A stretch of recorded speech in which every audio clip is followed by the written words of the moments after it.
Welcome to our channel, your prime destination for survival tactics and techniques. I'm your host, Dustin. I'm a seasoned wilderness expert with a passion for teaching survival skills. This channel is all about equipping you with practical knowledge to tackle unexpected situations, whether in the city or out in the wild. We cover a wide range of topics, from prepping to basic survival skills to advanced wilderness techniques, all designed to help you become more self-reliant and prepared for any scenario. Our guides are comprehensive and easy to follow, making survival knowledge accessible to all.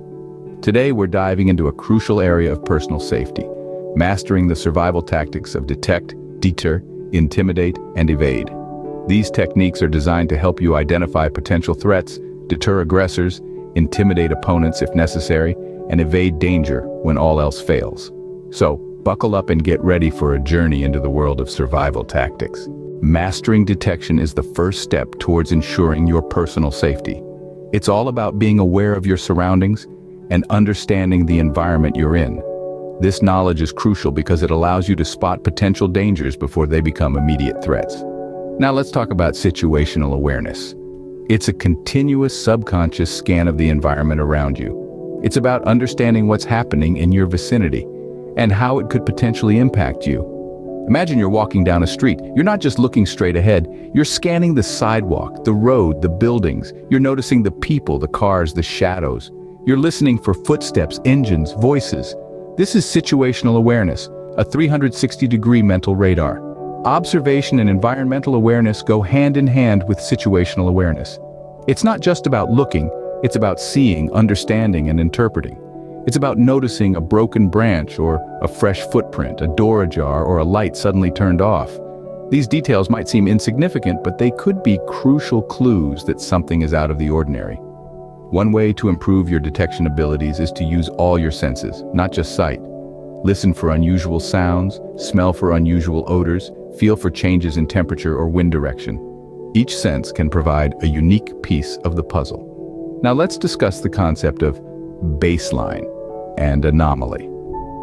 The baseline is what's normal for a given environment or situation. It's the regular patterns and rhythms of life. Anything that deviates from this baseline is an anomaly. For example, in a bustling city, the baseline might be the constant hum of traffic and chatter. An anomaly might be a sudden silence, a car speeding, or a group of people running. In a forest, the baseline might be the sounds of wildlife. An anomaly could be a sudden hush, a snapped twig, or the rustle of bushes. Detecting these anomalies is key. They are your early warning signals, your cues to pay attention and potentially take action. They help you identify threats before they become dangers. Remember, keen observation is your first line of defense.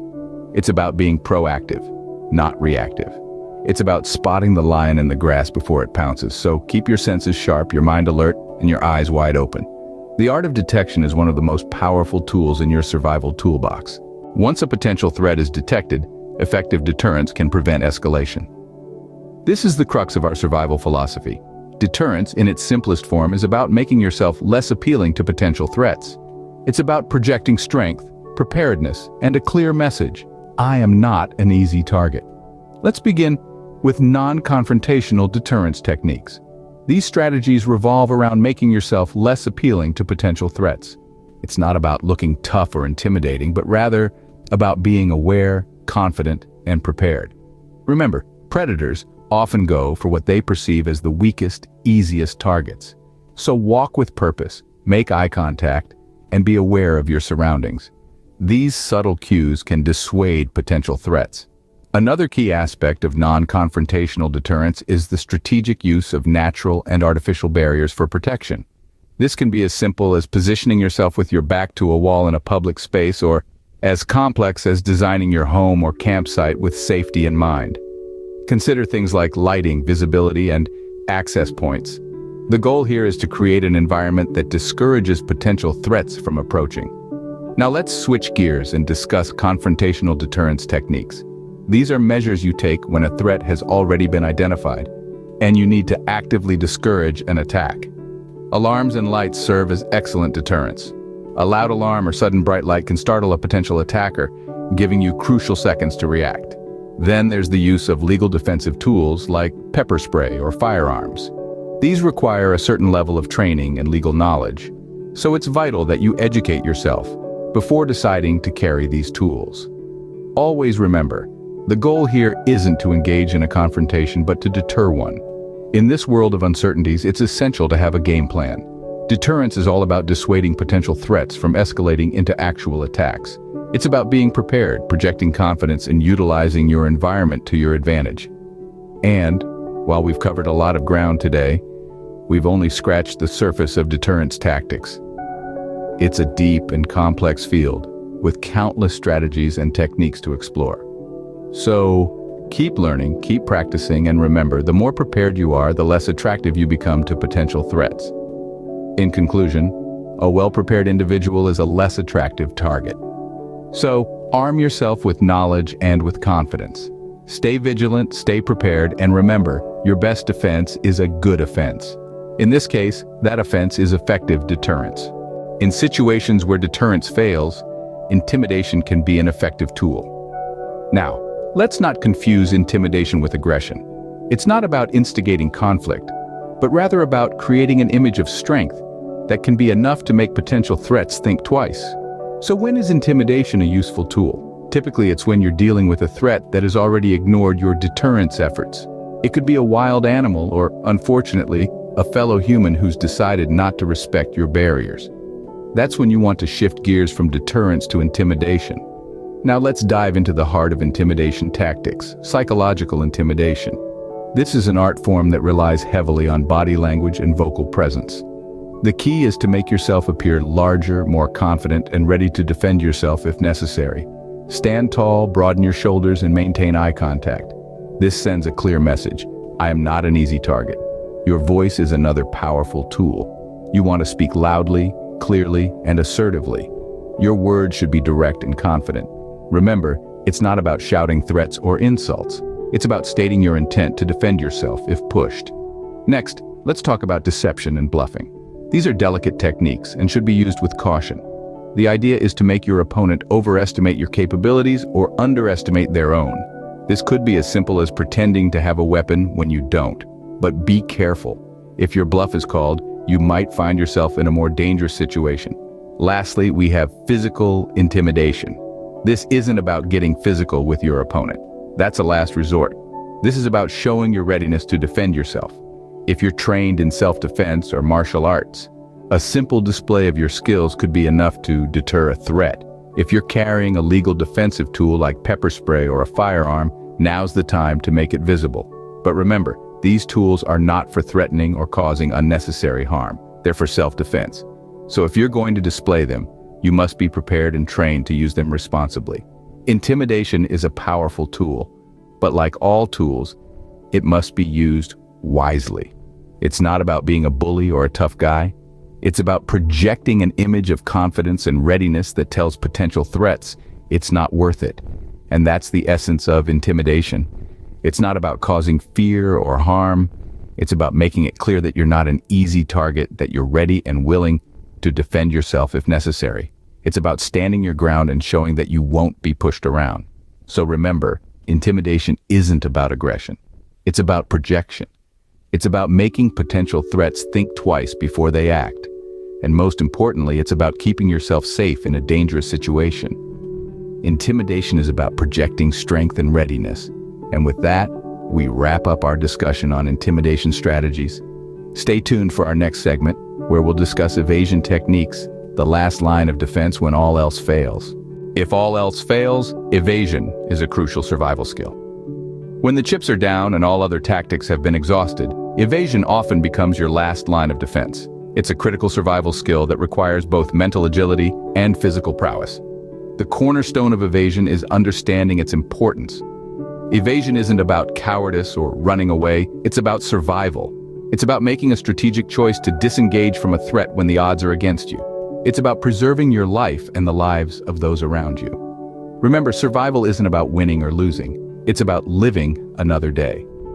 Now let's dive into the nitty-gritty of evasion. Planning and executing escape routes. Escape routes are your lifelines in dangerous situations. They're your way out when things go south. But an escape route isn't just a physical path. It's a plan, a strategy. It's about knowing your environment and understanding where the exits are. It's about being aware of your surroundings and identifying potential obstacles. To effectively plan an escape route, you must first familiarize yourself with your environment. Study the terrain, the structures, the vegetation. Identify potential hiding spots in areas that provide good cover. Map out multiple exit points and alternate routes in case your primary route becomes compromised. Next comes the execution. This is where your physical abilities come into play. You need to be able to move quickly and efficiently. This could mean running, climbing, swimming, or even crawling. But remember, speed isn't the only factor here. You also need to be stealthy. This brings us to our next point. Techniques for moving silently and unseen. In evasion, silence is golden. The quieter you are, the less likely you are to be detected. Practice moving silently. This could mean stepping lightly, avoiding noisy surfaces, or even holding your breath when necessary. Being unseen is equally important. Use natural cover to your advantage. Stay low, blend in with your environment, and avoid open spaces. Shadows are your friend. They can help conceal your presence from potential threats.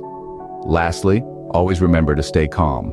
Panic can lead to rash decisions, which can compromise your safety. Breathe, think, and then act. Evasion is an art. It requires practice, patience, and a keen understanding of your capabilities and limitations. But with time, you can master this skill and increase your chances of survival in threatening situations.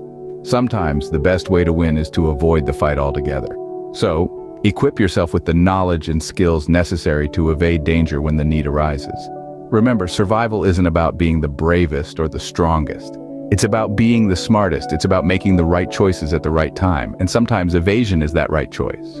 Let's revisit the key points we've discussed today. We began our journey into the world of survival by focusing on the importance of detection. Remember, awareness is your first line of defense. You have to train yourself to observe and understand your environment and to use all your senses to detect potential threats. Always remember the concept of baseline versus anomaly. If something stands out or doesn't fit in, it's worth investigating. Next, we delved into the realm of deterrence. We highlighted the importance of making yourself an unattractive target to potential threats. This can be achieved by utilizing both non-confrontational and confrontational methods. Non-confrontational techniques include using natural and artificial barriers for protection, while confrontational methods involve the use of alarms, lights, and legal defensive tools. From deterrence, we moved on to intimidation. We discussed how to use body language and vocal presence to your advantage. The key is to project confidence and readiness to defend yourself if necessary. Deception and bluffing also play a significant role in this process. Remember, it's not about being a bully, but about creating a perception that you are not an easy target. Finally, we explored the art of evasion. When detection, deterrence, and intimidation fail, evasion becomes your lifeline. We learned about planning and executing escape routes and techniques for moving silently and unseen. Now it's crucial to understand that these aren't just one-time lessons. They're skills that need to be practiced and honed regularly. So whether you're a seasoned survivalist or a beginner, keep practicing these tactics. Remember, survival isn't about being the strongest or the fastest. It's about being the most prepared. Stay safe out there.